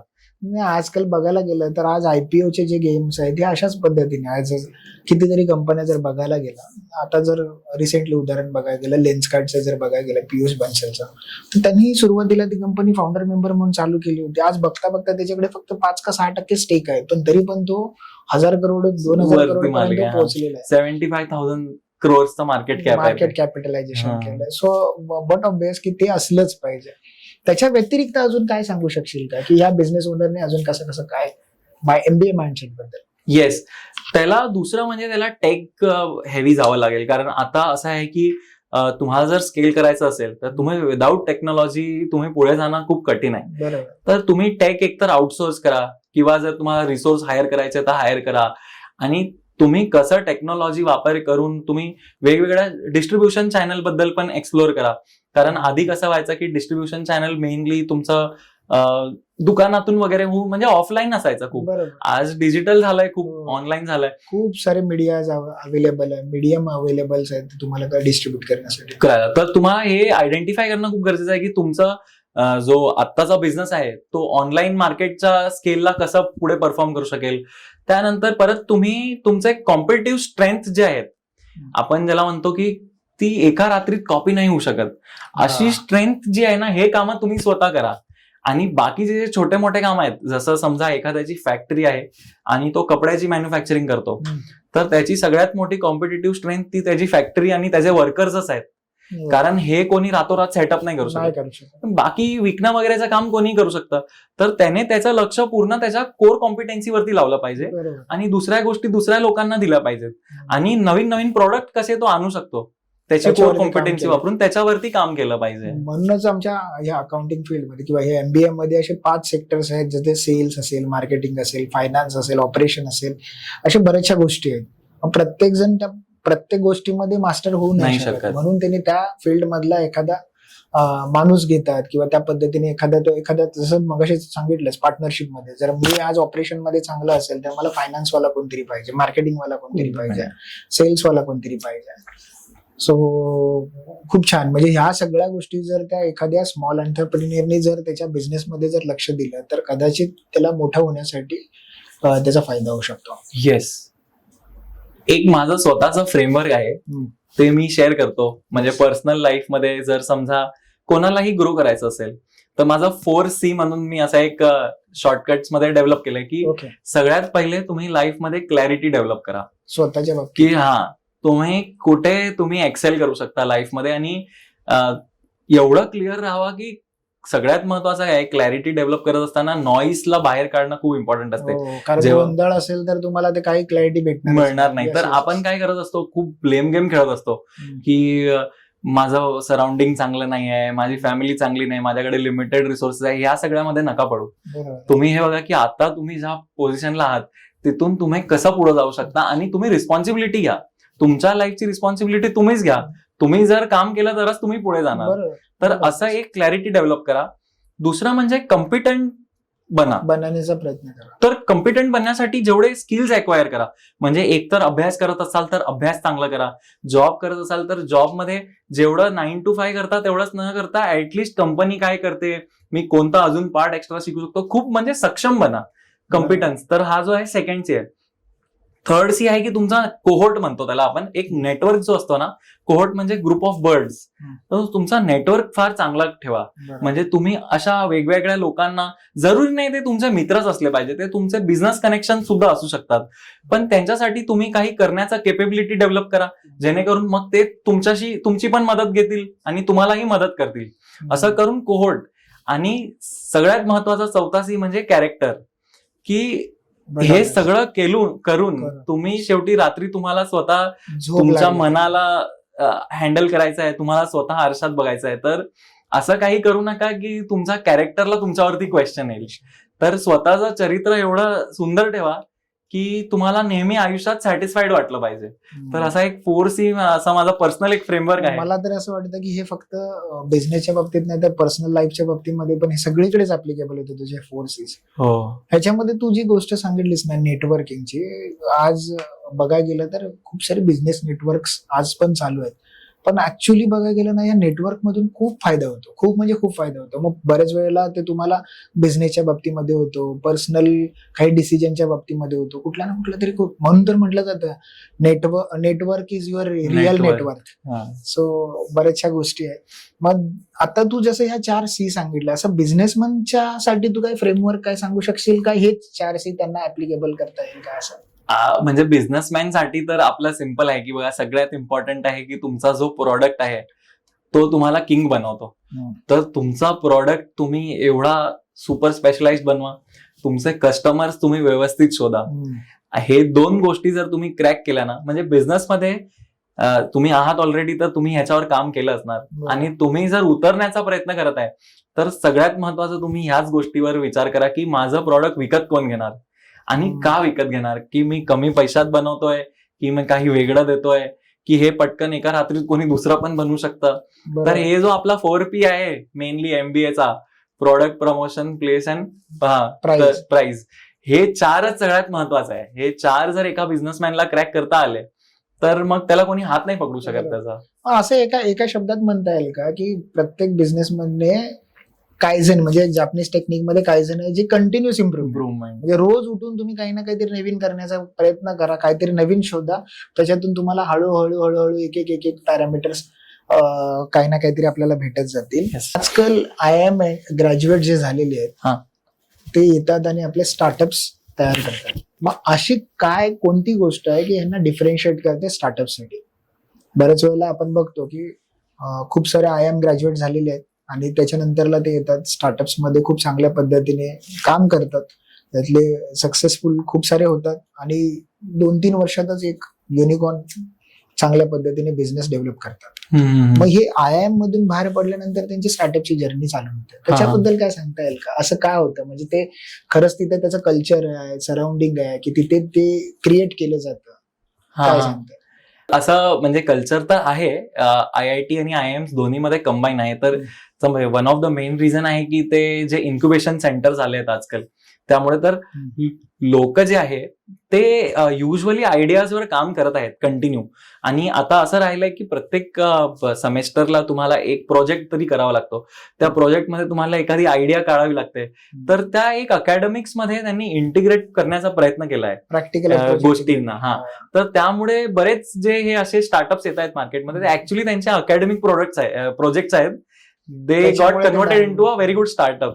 तर असे बरेचसे कंपनीज आहेत जे अकॅडमिक मधून इंडस्ट्रीमध्ये आले. तर हा वन ऑफ द रिझन आहे. बाकी जे त्यांना जो सपोर्ट पाहिजे असतो तो अल्युमनाय नेटवर्क थ्रू मिळून जातो. त्यांना गाईड करायला आपलं इन्क्युबेशन सेंटर असतात. तर ह्यामुळे ते थोडं सक्सेसफुल लवकर होतात. पण मेनली एक जर तुम्ही पाहाल की ते युजली डिजिटल जास्ती आहेत. कारण डिजिटल स्टार्टअप मध्ये तुम्हाला पैसा थोडा कमी लागतो स्टार्टिंगला आणि एक्सपान्शन करण्यासाठी पण तुम्हाला इझी खूप होऊन चांगला स्कोप जाते. असतो. हा, पण बरोबर. ऍक्च्युली फिजिकल रिलेटेड जे स्टार्टअप्स आहेत ते मग तुम्हाला थोडंसं बरोबर. आणि गव्हर्नमेंट पण खूप साऱ्या स्कीम आणतात. स्टँडअप इंडियामध्ये खूप सारे गव्हर्नमेंट सबसिडीज देतात. आज काय बघायला गेलं तर 2 करोड पासून 10 करोड पर्यंत CGTME सारखे प्रोडक्ट मध्ये विदाऊट कोलेटरल तुम्हाला फंडिंग करता येते. गव्हर्नमेंटचे स्वतःचे इन्क्युबेटर सेंटर्स ओपन केलेले आहेत. त्याचबरोबर स्टार्टअपसाठी गव्हर्नमेंट 10 वर्षापर्यंत टॅक्स हॉलिडेज देतात. अच्छा, खूप साऱ्या गोष्टी त्यांनी केलेल्या आहेत. त्यामुळे कदाचित तरी हा मार्ग येतोय. पण ह्याच्यासाठी तुम्हाला एक वेगळी एक चांगली आयडिया असली पाहिजे, जे कुठल्या ना कुठल्या तरी एखाद्या सोसायटीचा एखादा प्रॉब्लेम सॉल्व्ह करणार करू शकते. तरच त्याच्यावर काम करता येईल. येस. ह्या सगळ्यांमध्ये ज्यावेळी बऱ्याच वेळेला असं होतं, एखादं ग्रॅज्युएशन कम्प्लीट होतं किंवा एखादा यंग एंटरप्रेन्युअर असतो, तो कुणाला ना कुणाला तरी बघून मोटिवेट झालेला असतो आणि मग तो ठरवतो की मला आता बिझनेस करायचा आहे. पाठचा काही बॅकग्राऊंड नाहीये, पण मला बिझनेस करायचा आहे. मग ह्याच्यात कोणत्या चुका होऊ शकतात आणि त्या चुका जर त्यांनी काळजी घेतली तर कदाचित त्याला भविष्यामधला जो काही लॉस आहे, कारण माझ्या मते मी बघतो आज जे काही माझ्याकडे पण बरेचसे क्लायंट्स आहेत, त्यांचे बिझनेसेस आहेत हे 10 वर्ष, 15 वर्ष, 20 वर्ष जुने आहेत. पण सुरुवातीच्या 3-3, 4-4, 5-5 वर्षामध्ये त्यांनी एवढ्या सगळ्या मिस्टेक्स केलेल्या आहेत, चुका केलेल्या आहेत की त्यांना त्या माहितीच नव्हत्या ह्या गोष्टी ह्या करायला पाहिजेत. मग अशामुळे काय होतं, त्यांचा जो प्रवास आहे ना तो डिले होतो. ह्याच्यावरती काय करता येईल किंवा या एंटरप्रिन्युअरनी, यंग एंटरप्रिन्युअरनी कुठल्या मिस्टेक टाळायला पाहिजे? म्हणजे मी याचं उत्तर दिलं तर ते असं होईल की ज्यांनी स्वतः हे सगळं केलं नाही पुस्तकी ज्ञान सांगत आहे, पण मी माझे व्ह्यूज सांगू शकतो. मला असं वाटतं की मेनली तुम्ही पॅशन जे आहे त्याला तुम्ही एकदम असं विचार न करू की ते लगेच करिअरमध्ये कन्वर्ट होईल. कारण असं खूप कमी लोकांबरोबर होतं की त्यांचं पॅशन त्यांना करिअर बनवता येतो. युजली एवढ्या ऑपॉर्च्युनिटीज नसतात मार्केटमध्ये. तर ही एक खूप मोठा हा चेक असला पाहिजे की ठीक आहे, तुम्ही एखाद्या गोष्टीबद्दल पॅशनेट आहात, नॉट नेसेसरी की त्या गोष्टीतून पैसा बनवता येईल. जर तुम्ही हे समजू शकले आणि तुम्हाला ते म्हणजे एक एक्सेप्टन्स तुम्हाला असलं पाहिजे स्वभावामध्ये. नाहीतर बरेच लोक असे असतात ना की ते इगोवर घेऊन घेतात, नाही माझी आयडिया इथं चालली पाहिजे, माझा मी विचार केला तर कसा फेल होणार. आणि बरेच वेळेला तो होतो, कारण एखादा आयडिया त्याच्यासाठी त्याला असं वाटतं की माझी खूप युनिक आहे, पण ती खरंच प्रॅक्टिकली बघायला गेलं तर ती प्रॅक्टिकली तेवढी चालेल माहिती नाही आणि त्याच्यावरती ऑलरेडी कोणी ना कोणीतरी काम केलेलं असतं. ह्याची आयडिया मार्केटमध्ये यायच्या अगोदरच त्याच्यावरती ऑलरेडी कॉम्पिटिटर उभा झालेले असतात. खूप साऱ्या गोष्टी असतात. तर याच्यामध्ये सगळ्यात इम्पॉर्टंट आहे प्रायमरी आणि सेकंडरी रिसर्च. तुम्ही जी पण आयडिया घेऊन येता, जो पण बिझनेस तुम्ही करण्याचा विचार करता, तुम्ही त्याच्याबद्दल प्रचंड रिसर्च करा. जी नेटवर अवेलेबल आहे, जी डॉक्युमेंट्स मध्ये अवेलेबल आहे ती सेकंडरी. आणि लोकांशी बोला. प्रायमरी. लोकांचे ओपिनियन. हा, की मी समजा तुम्ही एखादा प्रोडक्ट बनवत असाल, हा प्रोडक्ट तुम्ही विकत घेणार का, किती प्राइसला घेणार, का घेणार, म्हणजे तसं तुम्ही ओपिनियन डेव्हलप करा आणि खूप रिसर्च केल्यानंतरच तुम्ही एक छोटासा स्टेप घ्या पुढे. बरोबर. असं बऱ्याच वेळेला मी एक ह्याच्यामध्ये एक मेथड शिकलो, ती म्हणजे जर आपल्या आयुष्यातला प्रवास जर कमी करायचा असेल तर तुमच्या फील्डमधले, तुम्ही ज्या क्षेत्रामध्ये करिअर करणार आहेत त्या क्षेत्रातल्या ज्या लोकांनी ऑलरेडी करिअर केलं अशा लोकांना जाऊन भेटा. त्यांनी जे जे काही मिस्टेक्स केलेले आहेत, आणि आजकाल बघायला गेलं तर आज तुम्ही कोणत्याही चांगल्या व्यक्तीकडे गेला तर तो तुम्हाला चांगला वेळ देऊ शकतो असं मला तरी वाटतं. मग त्यांनी जे काही मिस्टेक्स केले तर जर तुम्ही अवॉइड केलं तर कदाचित तुम्ही लवकर सक्सेसफुल व्हाल, किंवा तुमची जी जर्नी आहे ती छोटी होईल. कमी वेळेमध्ये तुम्ही ते जास्त अचीव्ह करू शकाल. बरोबर आहे. तेच ते, म्हणजे जर तुम्ही ऍक्च्युली प्रॉपर लोकांबरोबर बोलत राहिलात तर ते तुम्हाला हेल्पच करतील. म्हणजे एक जण असं म्हणतं हिंदीमध्ये की यहाँ हर कोई खामोश है, कोई आवाज नहीं करता. यहाँ हर कोई खामोश है, कोई आवाज नहीं करता, बोलकर सच कोई किसी को नाराज नहीं करता. तर तुम्ही अशा लोकांमध्ये राहू नका जे खरं बोलायला घाबरतात. आणि तुम्ही जर अशा लोकांमध्ये राहिले जे तुम्हाला रियालिटीशी अवगत करू शकतात, that is the best that can happen in life. बर, हे सगळं आता खूप सगळ्या गोष्टींवरती आपण बोललोय. आज तू एका कॉर्पोरेट्समध्ये एका वेगळ्या लेवलवरती काम करतेस, बरोबर आहे. तर तू एखादी अशी काही गोष्ट सांगू शकशील का जी तुझ्या MBA मध्ये तू ते ऑलरेडी केली होतीस आणि तीच तुला इथे करायला भेटते, किंवा तशाच पद्धतीची एखादी गोष्ट करायला भेटते, त्याच्यामुळे तो जो एक्सपिरियन्स तू बघतो. बऱ्याच वेळेला असं असतं ना, अरे मी हे वाचलंय, मी ऐकलंय आणि मी तीच गोष्ट करतोय तर खूप चांगलं वाटतं. असं काही केलंयस का तुझ्या? हा, येस. तर मी काम करतो एक ब्रोकिंग कंपनीमध्ये. तर आपण युजली टेक्स्टबुक्स मध्ये हे शिकतो की युजरचं कोहोर्टिंग कसं करतो आपण, पर्सोना कसा बनवतो. तर हे आम्ही ऍक्च्युअली कंपनीमध्ये करतो. आणि MBA जो आहे स्पेशली फ्रॉम IIMs हा खूप प्रॅक्टिकल कोर्स आहे. म्हणजे जसं की तिथे जे स्ट्रॅटर्जी आपण शिकलो, जसं आम्ही एक केस शिकलेलो की टोयोटा ही खूप फेमस गाडी आहे, आपल्या सगळ्यांना माहिती आहे. वगैरे काम करेक्ट. त्यांची एवढी डिमांड झाली होती US मध्ये की ते त्यांच्या जॅपनीज प्लांट्स मधून ते पुरवू नाही शकत होते. म्हणजे तो सप्लाय खूप कमी पडत होता तिकडची डिमांड फुलफिल करायला. तर मग त्यांनी शेवटी खूप मीटिंग वगैरे करून एक निर्णय घेतला की आम्ही अमेरिकेला एक प्लांट सुरू करू टोयोटाचा. त्यांनी तो केला देखील आणि तो फेल झाला. म्हणजे त्याच्यातून काही टोयोटाच्या गाड्या अशा निघाल्या, काही आग लागली आणि मग त्यामुळे त्यांची ब्रँड व्हॅल्यू कमी व्हायला लागली. मग त्या कंपनीने खूप असे त्यांच्या इन्व्हेस्टिगेशन लावले की हे का आपण फेल होतोय वगैरे. आणि त्या इन्व्हेस्टिगेशन कमिटीने जे रिपोर्ट दिली ना, ती खूप इम्पॉर्टंट आहे आपल्यासाठी. की ते म्हणाले की टोयोटाचा कोर कॉम्पिटन्सी काय आहे. तर मॅन्युफॅक्चरिंग तर कोर कॉम्पिटन्सी नाही असू शकत, कारण मशीन तिकडे पण लावू शकतो. ते म्हणे की यांची कोर कॉम्पिटन्सी कल्चर आहे आणि ते कल्चर डेव्हलप करा. हा, आणि तो कल्चर त्यांना अमेरिकेला रेप्लिकेट नाही करता आला. तर सिमिलरली प्रत्येक कंपनीचा एक कल्चर असतो. त्या कल्चरमुळे ती कंपनी कितीतरी स्ट्रॅटेजीज मध्ये पुढे जाते. म्हणजे स्ट्रॅटर्जी फार छोटी गोष्ट आहे, कल्चर फार मोठी गोष्ट आहे. तर हे पण आपण प्रॅक्टिकली पाहतो कंपनीज मध्ये की कसा CEO येतो, कशी लिडरशिप असते, कसं ते लोकांना मोटिवेट करतात आणि त्यामुळे कंपनी पुढे जाते. म्हणजे जेवढ्या पद्धतीने स्ट्रॅटेजी इम्पॉर्टंट आहे, मॉडेल्स इम्पॉर्टंट आहे, त्या पद्धतीने तुमचं वर्क कल्चर पण तेवढं खूप इम्पॉर्टंट आहे. येस, वर्क कल्चर जर त्या पद्धतीने तुम्हाला भेटलं तर. बट ऑब्वियस आपण सगळं काम करतो, जर बिझनेस म्हणजे पॉईंट ऑफ व्ह्यूने बघायला गेलं तर सगळं काम हे त्यांचे एम्प्लॉईज करतात. मग त्यांच्यासाठी चांगलं वर्क कल्चर असणं खूप गरजेचं आहे. जसं बघा, मी तुम्हाला सांगतो, एका मॅनेजरमध्ये किंवा एका मोठ्या माणसामध्ये आणि एका लीडरमध्ये सिम्पलचा फरक असा असतो की जेव्हा आपण एखाद्या मॅनेजर बरोबर वगैरे बोलतो तर आपल्याला वाटत आहे की आपण एका मोठ्या व्यक्तीबरोबर बोलत आहे, आणि जेव्हा आपण एखाद्या लीडर बरोबर बोलतो तर आपल्याला असं वाटतं की आपण मोठे व्यक्ती आहोत. तर हा जो डिफरन्स आणून देतात ना कल्चरमध्ये, ती लिडरशिप खरं पुढे नेते कंपनीजला.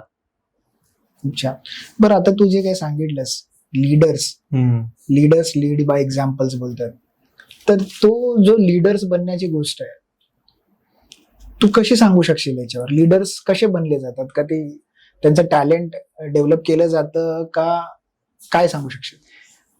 तर म्हणजे लिडरशिप जे आहे हे खूप वाईडली स्टडीड टॉपिक आहे. असं की बरेचदा याच्यावर डिस्कशन होते की हे बाय बर्थ असते की लोक एक्वायर करतात किंवा कसं. तर माझं ओपिनियन असं आहे की बघा, म्हणजे पब्लिक लीडर मे बी तुम्ही बनू शकाल, तुम्ही नाही बनू शकाल, कारण त्यासाठी अलग अलग स्किल पाहिजे. पण पर्सनल लीडर तुम्ही डेफिनेटली बनू शकता.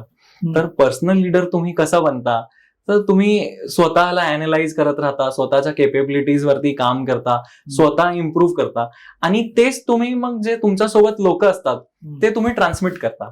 आणि जसं तुम्ही स्वतःला लीड करता तसं तुम्ही टीमला लीड करता, त्यामुळे ती टीम पुढे जाते. असं तर पब्लिक लिडरशिप थोडंसं डिफिकल्ट असू शकते. म्हणजे प्रत्येक जण ओरेटरी चांगली नसू शकते, बरोबर. तेवढा छान वक्ता नसू शकतो तो, पण तो एक जर चांगला व्यक्ती असेल तर तो डेफिनेटली 2-3 लोकांना मॅनेज करू शकतो आणि स्वतः काम व्यवस्थित करू शकतो. हे माझा व्ह्यू आहे. बरोबर. आता हे लीडर्स आहेत, त्याच्यानंतर येतात एक फॉलोअर्स. लीडर्स आणि फॉलोअर्स मध्ये काय डिफरन्स आहे? डिफरन्स तर म्हणजे सिम्पलच आहे की तो लीडर जो आहे तो पहिले चांगल्या व्यक्तींना फॉलो करून शिकून शिकून तो मोठा होतो. आणि मग कारण की त्याने एक चांगला पाथ निवडलाय आणि तो व्यवस्थित रस्त्यावरून पुढे गेलाय, तर मग लोक त्याला ऍडमायर करतात. आणि मग काही लोक एनविजन करतात की मला पण यासारखं बनायचंय. तर युजली कसं असतं, आपल्याला कुठे पण जायचं आहे तर आज आपल्याकडे जीपीएस आहे, बरोबर, जेणेकरून आपल्याला इझी होऊन जाते. आपण गुगल मॅपमध्ये टाकतो ही माझी डेस्टिनेशन आहे, तर तुम्हाला रस्ता दिसून जातो. पण लाईफमध्ये एवढंच ओपन असतं ना. तुमची एखादी काही सक्सेस क्रायटेरिया आहे, तुमची एखादी डेस्टिनेशन आहे लाईफमध्ये, त्याचा रस्ता तुम्हाला लीडर दाखवतो. जर तुम्ही त्याला फॉलो करत करत गेला तर तुम्ही त्या डेस्टिनेशन पर्यंत पोहोचू शकता. तर तो रिअल लाईफचा जीपीएस आहे आपल्यासाठी. बरोबर. म्हणूनच ना बिझनेसमध्ये तुम्ही कुणाला ना कुणाला तरी फॉलो केलं पाहिजे आणि त्या पद्धतीने तुम्ही तुमचं ऍक्ट केलं पाहिजे.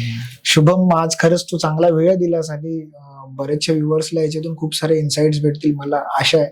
आणि तुझ्या पुढच्या करिअरमध्ये तूही खूप चांगल्या पद्धतीने ग्रोथ करावा, नवीन एखादं स्टार्टअप्स घेऊन यावं आणि त्याच्यानंतर परत आपण एकदा पुन्हा पॉडकास्ट करावं ही माझी अपेक्षा आहे. आणि तुला तुझ्या आयुष्यामध्ये खूप चांगल्या पद्धतीने सपोर्ट हो आणि लाईफ तुझी एक चांगल्या लेवलवरती सेट हो. मी ऐकलं की तुझं इंस्टाग्राम चॅनल पण आहे आणि तू बऱ्याच लोकांना ह्या सगळ्या गोष्टींवर चांगलं मार्गदर्शन करतो सुद्धा. तर तुला काही लोकांना जर फॉलो करायचं असेल तर तुला कुठे फॉलो करू शकतील? तुझं काही इंस्टाग्राम आयडी असेल किंवा फेसबुक किंवा काही असेल तर तू सांगू शकशील का? हा, माझे 3 हँडल्स ऍक्टिव्ह आहेत.